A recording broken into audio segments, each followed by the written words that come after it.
Good morning, everyone. Once again, this is Sir Choi TV, and for today's video, we will talk more about starting your small business, which is digital printing. Last video, nag-story ako dito sa um, mga equipments ang imuhang start in starting a small printing business bisag dira la sa inyo balay. So moto I'll be sharing the link here in the description below ang mga ang video regarding to it. So karon we will talk more about our printing business and ngano man nga mas nindot ni siya nga business other than small business like mini store, sari-sari store, and some other small business nga inyohang mahunahunaan. All right. So all throughout the video, you will be able to understand and makasabot mo nga dako jud siya kitaan diri sa digital printing. And let's start. Number one, reason nganong kinahanglan nga or nganong nindot ni siya nga business, digital printing, number one is that na ay market demand and niche opportunities. Okay? Nakanindot niya kay steady ang iyang demand for printing services. Nakaingon man ko, number one, I've also tried Pisonet business, okay? Katong internet, Pisonet. I've tried that also in the past. Ngano ka nga kanang there are a lot of internet cafes karon kay nangawala na. Obviously the reason why everything is actually everything is advancing, everything is changing, the technology wise is changing. Mga estudyante ron, mga bata ron kay dili na mo duwa sa internetan, ang dili na mo search sa internet, internetan. Ilang buhaton kay they are using their mobile phones. Also games are also available on their mobile phones. So mao na nga kanang daghan kayo mga internet cafe karon nga nangalugi. You can still remember Netopia, that was booming before, Game City and some other kuan nga mga internet cafe. Boom jud sila. Okay? Students at nga time, mga tao at time mo spend more than 4 to 5 hours a day, pero karon nawala na. Okay? So Pisonet karon, before daghan kayo tao, I was able to get for 8 Pisonet nga kuan computers, maka-income og 25k per month ato. Dako jud siya. But mga after 2 years, especially after atong after pandemic, it's really slowing. Sa akong 8 units karon, I can only get na lang sa mga 10k, 15k.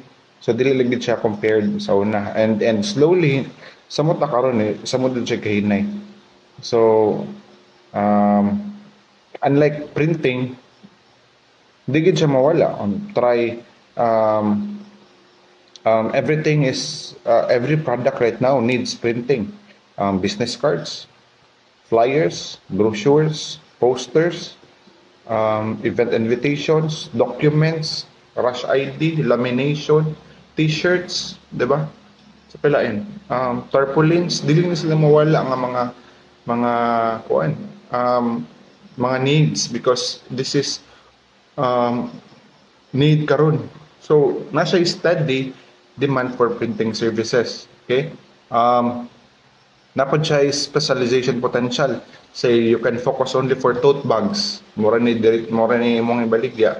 So you can focus on this one. You can also focus on mugs only, or for invitations or wedding part, or pwede ka mag-focus only for engraving. No? Napoy kanang uso karon sa SM kanang stampad, focus ra ka ana, di ba? So daghan siya, pwede siya mahimong specialization. Pwede ka makapili usa ka specifically nga business. Alright? So number one is na siya market demand niche. Okay? Market demand and niche opportunities. Ikaduha, na siya competitive edge.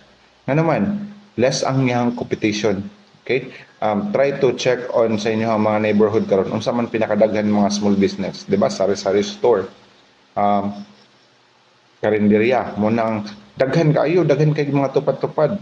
Okay? Of course, mamalit ginang tao, need na sila ang mga sari-sari store ang karinderya, mukhaon man ang tao. But imagine sa inyong silingan, kating daghan na mga nagtupad-tupad. Try daw tanaw na by printing business sa inyong lugar. So naaman galing usa or duha. Pero other than that, wala good. So meaning there's less competition, right? And then imagine you are the one starting your neighborhood, ikaw una nagprint. Imagine tanan sa inyong barangay ara magpa-print sa imo ha. Later we will be talking about kitaan ha about sa kanina business. Just to give you a heads up sa ako ang business before, okay? Ako pa siyang gilingkuran katong wala pa tarong klase due to pandemic. Ako siyang gilingkuran. I was able to earn 60,000. Pinakataas na ko nga sale. Not really taas, but average sale na ko before is around 50k to 60k. Later we'll talk about more about rentals, the right location, and the right equipments and services, yung mga skills na kinahanglan.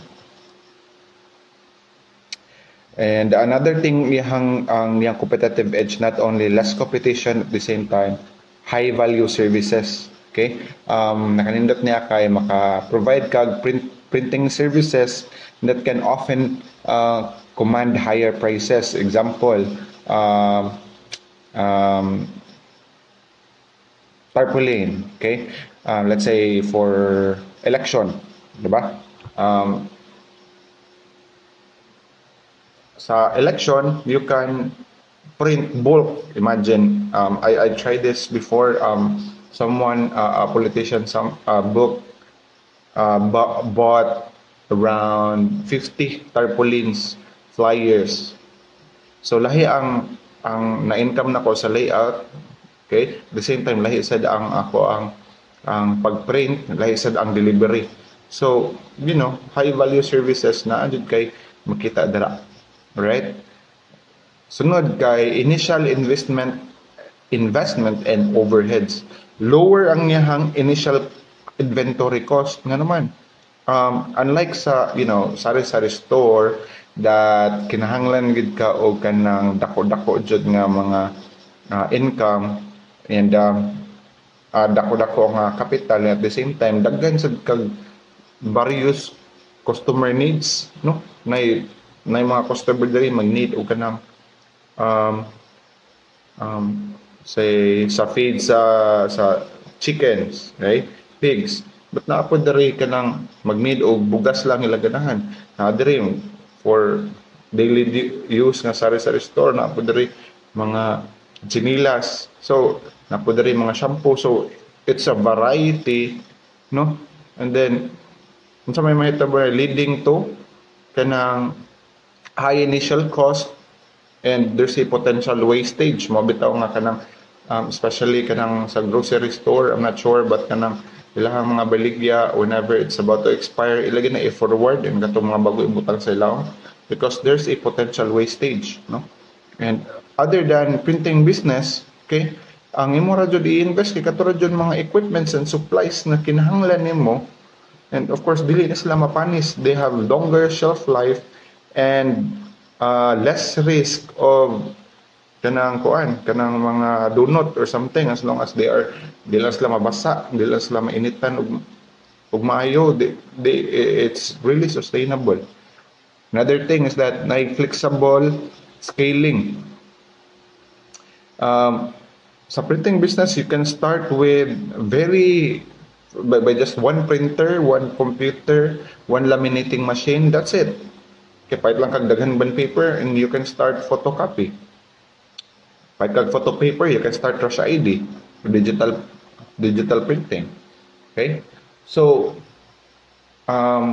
pohon, makapalit na kayo mo ang kaugalingon nga heat press. You can start sublimation printing. You can perhaps buy a 3-in-1 or 6-in-1 heat press nga kanang makaprint o kanang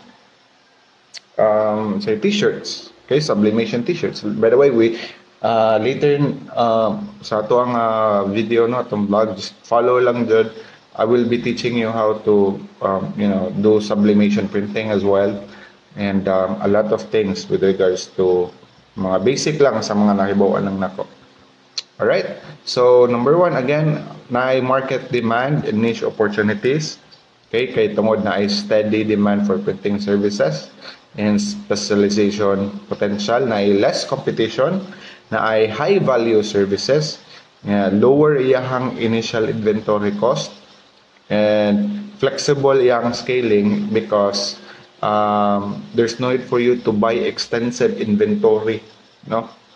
Maglisod na nun kag manage sa imong store.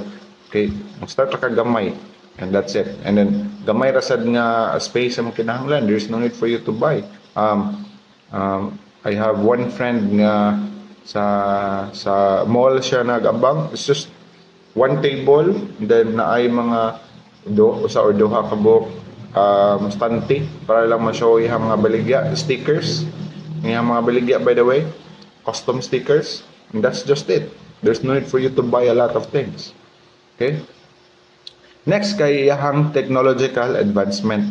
So sa digital printing technology, okay, you can make ang imong mga products nga cost effective siya, but still can produce high quality prints. No, kay nga naman everything is kanang changing. The technology is changing, it's always so before nga medyo bati, for example, my printer before is really pinaka basic. So na naman ko yung mga customers na ganahan og mga high quality, for example photography. Okay, pwede na ka maka-print og mga nindot nga mga quality nga mga pictures by buying new printers, right? So na ay technological advancements. Nakalindot sila ni unlike sa store nga na-limit ra sa inyo hang barangay ang imong customers, for digital printing you can actually do online integration. Okay, there mo ni ang kasagaran ni flourish ang mga business because of them integrating online, social media, digital marketing. They added Shopee, right? And then bago ako nag-start og Shopee affiliate, nga instead of me going through ordering Shopee, I'll go through Shopee affiliate so that I can get commission, right? So something like that. You can always do online integration. Ang imong business is can go through all throughout Philippines and all throughout Philippines ang possible na mga customer. Imagine Shopee, right? So nag-post ka to about your custom say printing, you are into t-shirt printing, right? And then naka-branded to, you can do social media to market your business, right? So muna another advantage about digital printing, technological advancements. Next, okay, let's talk about profit margins and revenue streams. Okay, medyo taas-taas kini nga video, no? But bear with me. This is really for you, and this is for you to be informed about digital printing and how you can start your own business. Next, kay nga say higher profit margins. Okay, I'll give you an example. Okay, I experienced one customer ordering a kanang mug, right? It's a Christmas party, and then just to give you a mug, a blank mug cost around 30 to 35 pesos each, black, no? And then when you print it via sublimation, costing nga nara sa mga G's, siguro 10 or 15, okay? Or can also do it 5 pesos per mug. So ang printing niya, so let's say 15, okay? So 30 ang iyang mug plus let's say ako lang round off of 10, so 40. Usually ang price sa mug nga customized is around 100 pesos each. If bulk siya, you can lower it down to 80 pesos. Okay, you might want to check on Shopee with regards to pricing, but mostly it's 100 pesos. So I had a 100 100 pieces of mugs for 100 pesos. So 100 times 100, that's how much is 100? Give me 1 second. Okay, 100 times 100. There, it's 10,000. Okay? And then, muna siya ang total gross, no? Before sa kuha niya. So, ang initial costing kada usa is 40 man. So, meaning you have 60 nga profit. Each mug, 60 times 100.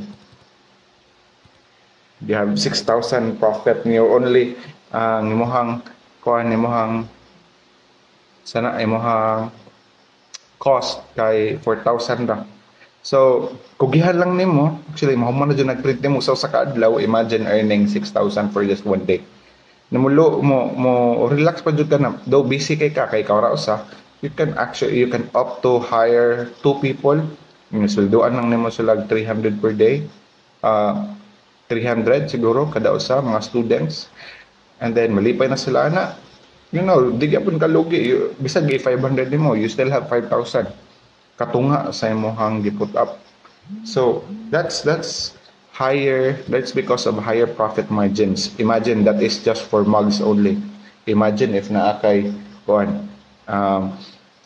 you're into PVC ID printing, tibok eskwelahan ng imong himuan. Okay, ang initial cost of PVC printing, by the way, is around 20 pesos.